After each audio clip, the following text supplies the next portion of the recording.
Abstained. Good. I'd like to call the board work session to order today, and the first item on the agenda is committee member nomination from the golf committee. So next week, the board will consider the recommendation from the golf committee. The golf committee met on April 10th, and they have nominated Susan Nuttall for a second term. So we're not voting today, we vote next week, but that's one of the items we're going to be covering.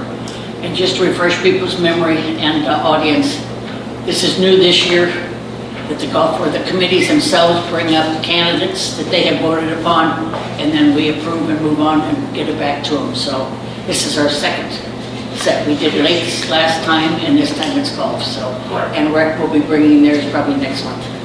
Yes, and I think golf is going to have one additional position to fill. Okay. So, and potentially more depending upon how the election goes. Sure. The next item is modifications to policy 1.12 in Article 3.5.a. And these are changes to the attendance for board members. You can see in that paragraph that I've isolated. Now you have the whole thing, both policies, the policy and the article, they're both available in their entirety, and they're available on the POA's website at this time. But the main change you'll see is currently if a board member is absent for 3 consecutive regular meetings, and when we say regular meetings, that is the 4th Thursday of the month, so that's the main meeting. Or if they miss 4 regular meetings in an organizational year during a term year. Okay? They don't have to be consecutive, so you could make one, miss one, and make one if it adds up to 4. So that's how it's currently written. The concern that the Rules and Regulations Committee had was you could effectively miss 1/3 of all of the regular meetings, and the way it's currently written, you could miss the every single GM meeting, you could miss every single work session meeting, and you could miss just shy of 4 regular meetings and still be in compliance. And they felt the Rules and Regulations Committee did not feel that that was reasonable. So they indicated that if a board member is absent from 1/3 of the GM meetings, the regular meeting, the work session, and the regular meetings, or any other special meeting within a 6-month period. So if a person is egregiously absent during a 6-month period, the board could elect to have that individual removed from the board. Now, I will point out there have been situations in the past where a board member had a medical situation, and the board felt that that was a reasonable excuse and allowed that person to miss a couple of months worth of meetings. That would be at the discretion of the board. But this, the phrasing of this policy, the way it is now, adds further importance of the board member attending all of the meetings, giving them a reasonable number of meetings that they can miss, and shortens the time frame from a year to 6 months. Because you could have a board member missing a large number, the way it's currently written, you could have a board member missing a large number of meetings over an entire year before the board could act on that. Now it shortens it down to 6 months. Any questions? Jim? Yeah, I voted to move this forward from the Rules and Regs Committee, and I believe we all did. It was a suggestion from David Brandenburg. And nonetheless, I do plan to vote against it if we keep carrying it forward. I just personally think it further dissuades working people from volunteering to be appointed or volunteering to be elected to this board.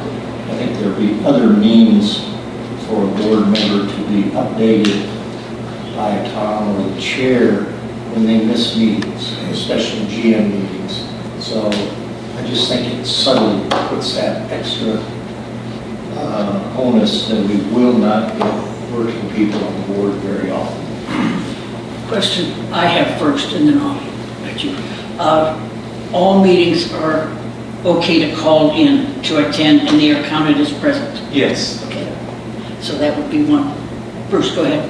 I believe it's the responsibility of the individual that's running for the board to talk to his or her employer so that they have an understanding of what this person is doing and permit the absences to attend board meetings. And it's discouraging if you have an AT&T or a Walmart breathing down the necks of people who have been elected to the board and then insist on them working relative to these meetings. I don't think these meetings are that much of a burden, number one. Number two, it should behoove Walmart or AT&T or whomever that they have an individual on the board of the POA. But that's my opinion. That person needs to take that responsibility upon themselves. And the example here is Mr. Welchel, the esteemed Mr. Welchel, who has adjusted his employment on many occasions to be able to attend meetings, but he's still employed, and I'm grateful that he has, but still, he's more of a sole proprietor and not working for a company. Well, that's right. And for those of us who remember Andrew, poor Andrew just got in a pickle. I mean, he was on the board, but he felt pressured, I think, by AT&T that he needs to be on the job. So he could no longer be on the board, and he resigned of his own accord. Mike, do you have any opinion? You're an employed person. I think it's hard when it comes to being in the middle management world, which by and large, there's some senior positions here for a lot of companies, but most folks are pretty middle management account brokerage here, and so they don't necessarily get to relay the impact position to their superiors who moved up and live in these communities. So I think that that's something to keep in mind. To Bruce's point of the gravity or the specialness of getting to serve for this board, it is going to fall on sometimes deaf ears. But that being said, I do think the majority of the people that would run for a position here do have a pretty good grip on how much time it would take if we can set that tone early. And for member elections and the recruitment of new board members, I do believe that POA can do a better job of presenting it as a non-retired opportunity. So that can probably be a better way to recruit more people than we can solve how many meetings they come to after that.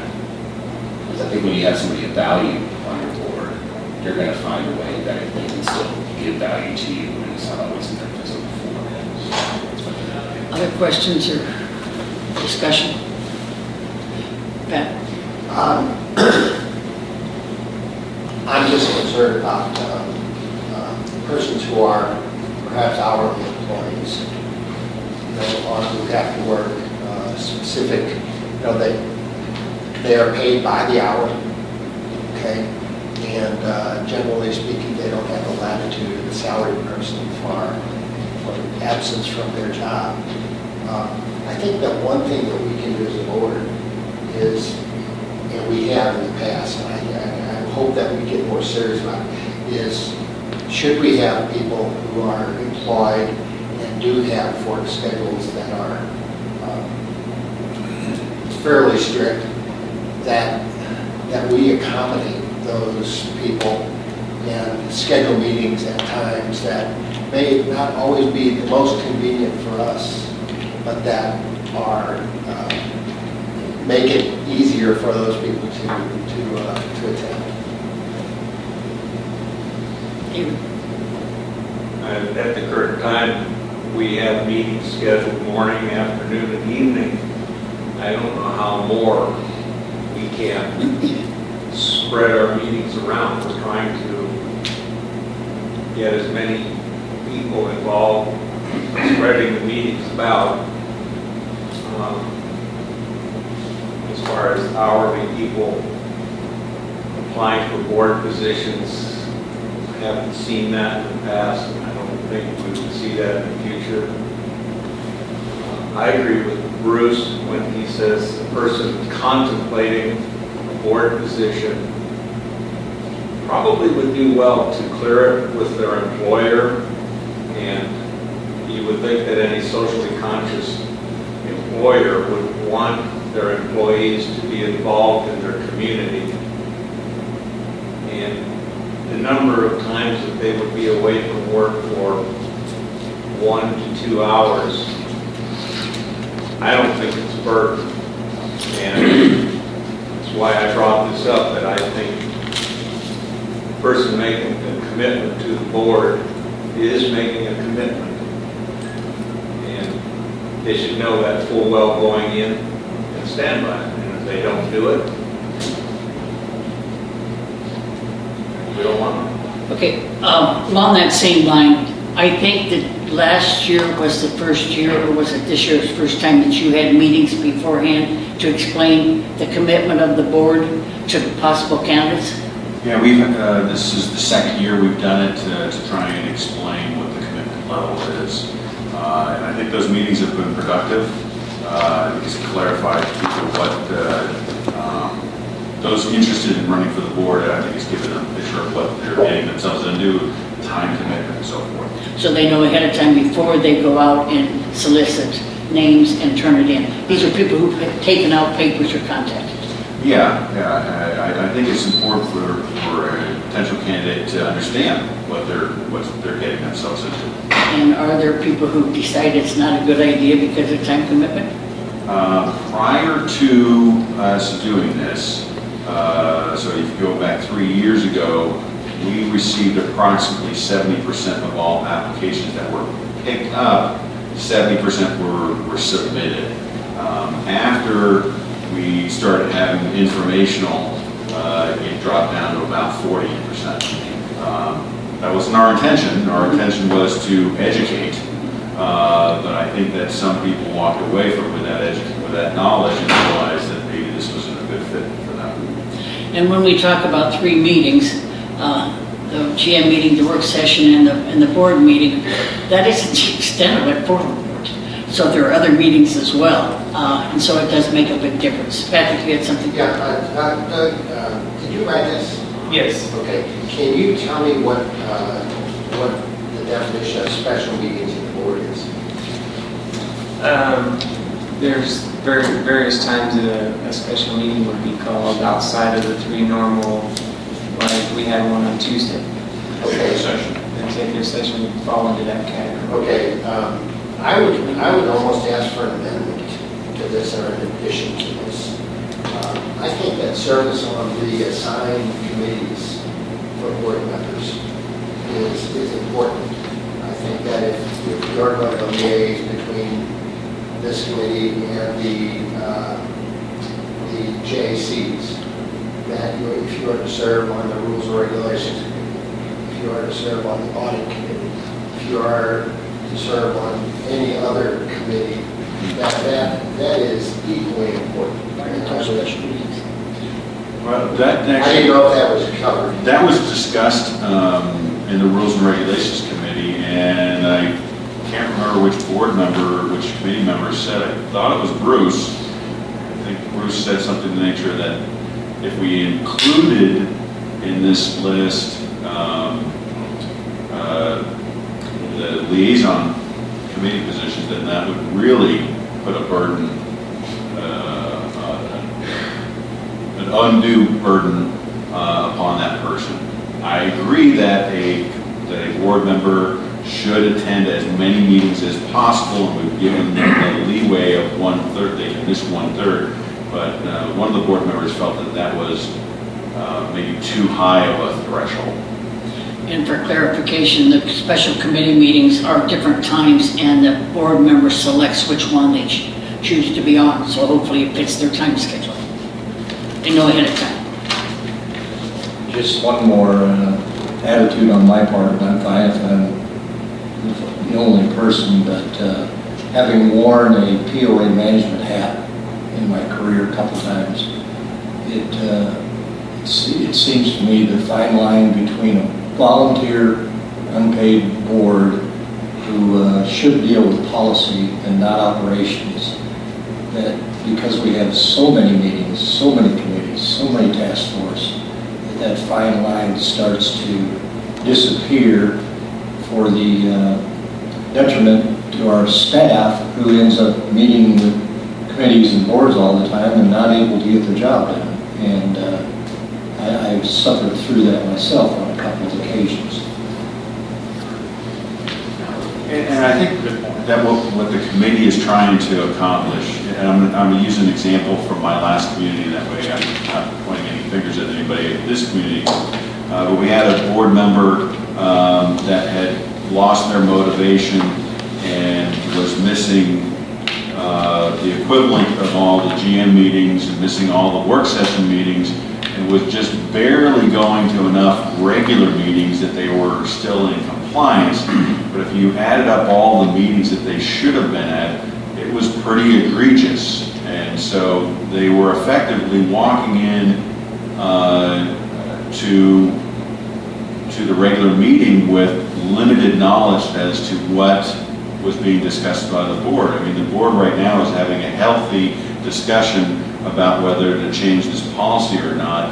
And if a board member was absent and then attended next week and voted one way or the other, are they voting from a place of knowledge or not? Here, I think this is also the role of the executive secretary or whoever's keeping minutes and notes, and has our ability to allow people to contribute with our recaps of this stuff too. So, you know, there's the play-by-play, and then there's the color commentary. And the color commentary is the healthy discussion that you're talking about, so people can flesh out ideas properly. And so when people are able to be here, or even when we are or we're not, I can look across the room and some people are lost and gone. You know, and the recaps of how we set up these things and how our decision trees are made will always be more valuable than just the play-by-play. So maybe in 2020 or beyond, we can think about how we capture these minutes so they tell a deeper story for people that are able to be here, even those to refresh themselves. David, you comment? I have absolutely nothing. Just saying to add this is, how many more of these meetings do I have to miss before I get my last one?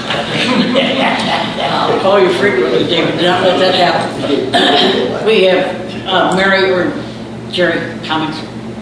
Actually, some corporations encourage their employees and in some cases reward them for participating in boards like that. Just like the high school requires kids to go out and do community service. I think that this is very cumbersome. On a rolling basis, I'm guessing Tammy gets stuck with it, trying to keep track of who missed a third. And she, I mean, it would have to be every month she does this. And it's sort of like a big brother watching over you. So I don't agree with it. Any others? I just say from a practical standpoint, it just gives the board options, whereas before you were kind of handcuffed on, you know, these specific meetings. And it's generally an opportunity for the board to approach an individual and say, hey, you're missing too many meetings, you know, and to gauge their intent. The purpose of in my perspective, the purpose of the change is to allow the board additional options should they be encountered with something they need to address, like Tom said, and not have to wait, 9 months down the road. Could we not then add something that implies at the discretion of the chair as opposed to, if I was running for the board and I read this, I would think long and hard, if I was going to be watched that carefully, they come to. But like somebody said, you know, personal illness, you get a pass on that, and there could be other situations too. And on the other hand, anybody can attend a meeting via teleconference. Mr. Brandenburg? I think Mary reads as the director may be removed, so I think the discretion part is there. And as you point out, you know, we have a lot of different options for attending. These meetings are now recorded, and you can get them online, watch them. So you can get informed in what the discussion is and show up in voting time. Previously, we had people showing up to vote, and all the information they had was what they were reading because they had no contact. And you know there's a difference between trying and fulfilling the letter of the law. And, you know, so the board is going to have to make those decisions one by one as they happen. And, you know, I'd like to see people more involved, whether it's by phone, you know, or catching up online when they can. When they catch up online, obviously they don't have a chance for input, but at least they're trying. But that would not count towards their attendance. Not unless they're present by phone. I was just asked Tom, I said, I didn't realize that the policy was here. But the words that precede this are really important. That is, cause may include, but is not limited to. You know, and that gets to Mary's point. You know, they can be removed for a cause, but is not limited to it. And this is just an example, and there may be other things that are even beyond anything we're considering or that's considered here, rather than cause. So I think this is an expanded example of, you know, just a simple, this is, for example, EG, you know, and so if it's that, and there's still that other caveat, that cause, that's fine. Is the board allowed to take a 2-month? Needs to be off. Yeah, I mean, that would go into their explanation for why we're missing meetings to the board. I'm thinking of most of us at their age, if you have aging parents and you have to go to where they are for a couple of months, it would include you being here, obviously, or something of that nature, or a child, or whatever the case may be, for an extended period of time. But I could take a leave of absence for a couple of months and not count against me. I think it's important to communicate that with the other board members. Okay. Anything else? Do we have enough to move this forward to next Thursday? And we do have several proxies, so you may want to get with whoever your proxy's with and determine your vote on this particular issue for next Thursday. Just a reminder, if you submit a proxy, well, first of all, we have a couple of people missing next week, so just a reminder to submit your proxy. And just a reminder, you can give your proxy without any stipulations to a fellow board member, or you can stipulate. So you can say, Pat, I'm going to be missing the meeting, and you're going to be there, and I want you to vote blank on this provision. Or you can just say, Pat, I would like you to vote on my behalf the way you vote. So you can do it either way. But if you're going to stipulate, you have to tell us how you want to vote. Sure. Is there a motion going to move forward? No, it's just if we had 8 against, we'd probably let it die right here. So, I might have one comment. please do. You know, each of us are voted upon by the membership to represent the membership. The general membership cannot attend these meetings, most of them. many of them at the same time. That's why we're elected, so that we can represent them and to be at these meetings. If we're not here, we're not representing them. So I think it's very important that we really seriously look at it. And if you're not part of the solution, you're a big part of the problem. So I say that we move it forward. I was elected to various boards, school boards, and so on. And every time I talked with my employer and said, do you sanction this or do you not? What are my bounds?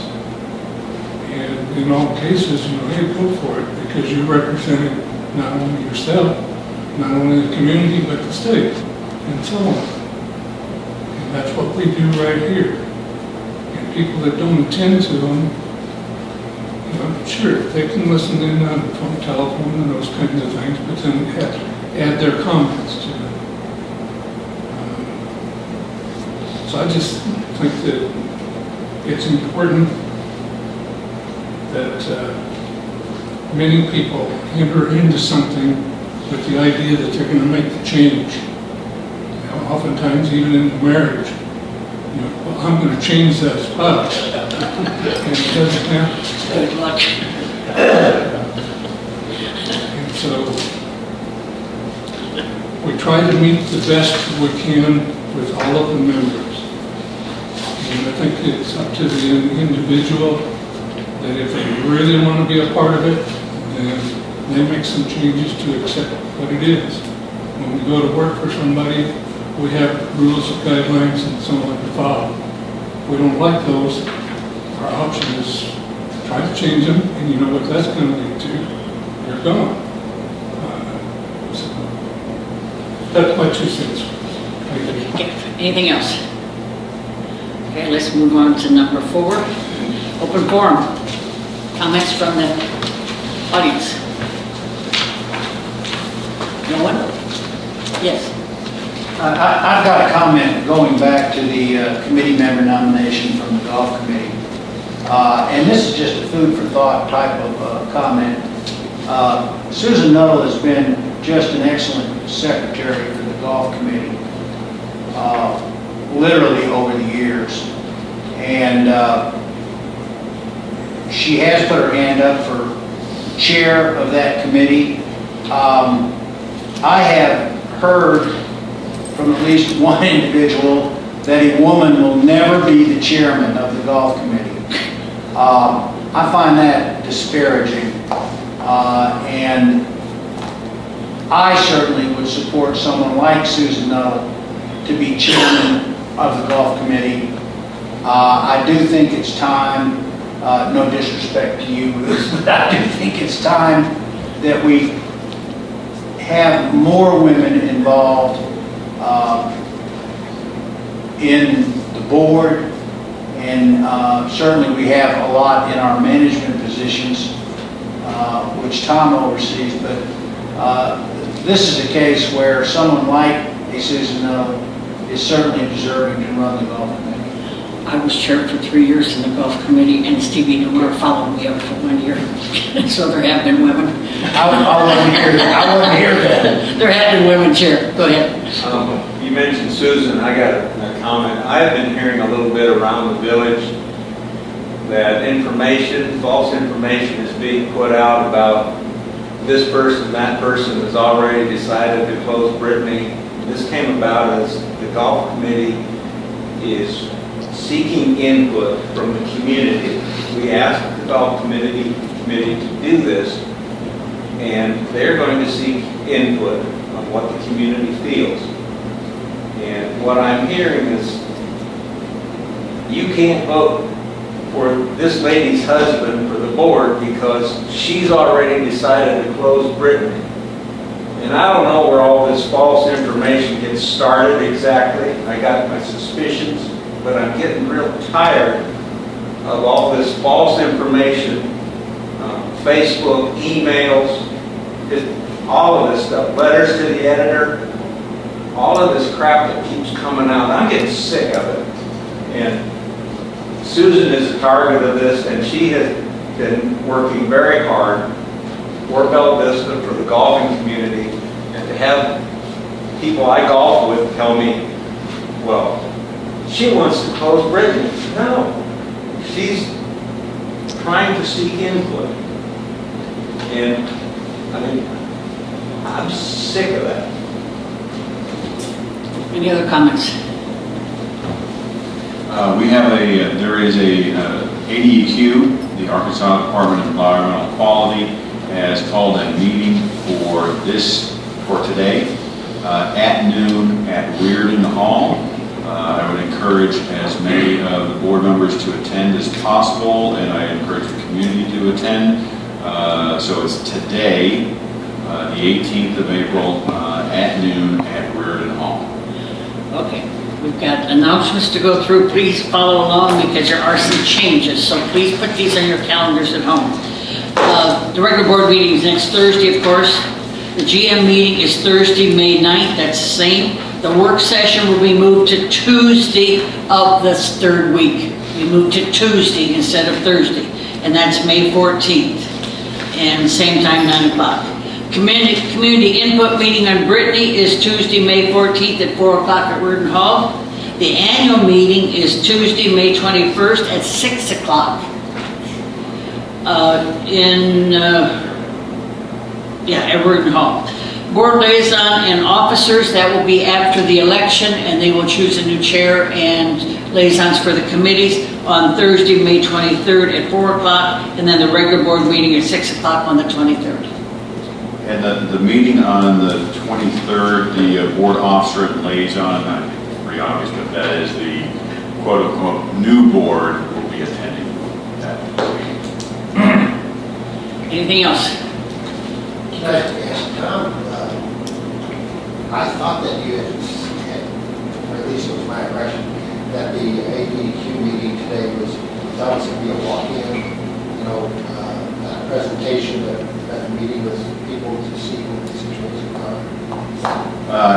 I don't know the format. I asked that question. I don't know the format. I do know that they've asked us to set up 7 tables, or is it 8? 8 tables with tablecloths and have 3 chairs per table and have the tables kind of spread out. That's what we're going to do. They've asked us to set it up in a particular way, and that's what we're going to do. So I really don't know the format. I'm kind of guessing, but I don't honestly know the format. But I encourage everybody to attend to get information regarding the Trafalgar Road fire. I have not seen any place that it says from 12 to 2 or anything of the nature. It's 12 o'clock meeting every place I've seen. That is the press release that they put out. Anything else? If not, we stand adjourned. Hi, Tom.